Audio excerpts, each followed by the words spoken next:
एक खूबसूरत वादी में जैन नाम का एक छोटा लड़का रहता था।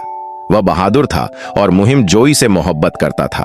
एक दिन जब वह जंगल में खेल रहा था, जैन को एक जादुई पत्थर मिला जो चमक रहा था। जैसे ही उसने उसे छुआ, एक सुनहरी रोशनी ने उसे घेर लिया। एक जादुई दरवाजा खुला। जैन ने हिम्मत करके उसमें छलांग लगाई और एक नई दुनिया में पहुंच गया।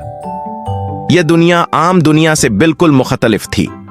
दरख्त बोल रहे थे और हवा में खुशबू तैर रही थी। उकाब ने बताया, शैतान राज ने हमारी रोशनी चुरा ली है, तुम ही हमारा निजात दिहंदा हो। जैन को दो वफादार दोस्त मिले, तेज रफ्तार रोहान और चालाक चंपा। अब उनका सफर शुरू हुआ। उन्हें एक खतरनाक गाड़ से गुजरना था जहां एक ख्वाबीदा अजदहा रहता था। जैन ने एक चालाकी सोची। जैन ने अजदहा से एक पहेली पूछी, सुबह 4 पैर, दोपहर 2, शाम को 3। अजदहा उलझन में पड़ गया।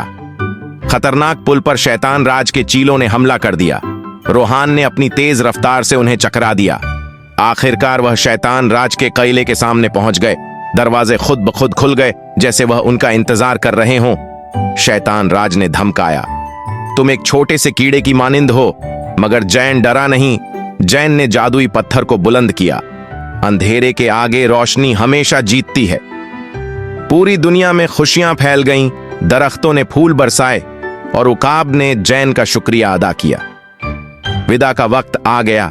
जैन ने आंसू बहाते हुए कहा, तुम हमेशा मेरे दिल में रहोगे। जब जैन आंख खोला, वह अपने गांव में था, लेकिन जेब में उकाब का पर्स साबित था कि यह कोई ख्वाब नहीं था। वीडियो अच्छी लगी हो तो चैनल को सब्सक्राइब और वीडियो को लाइक करें।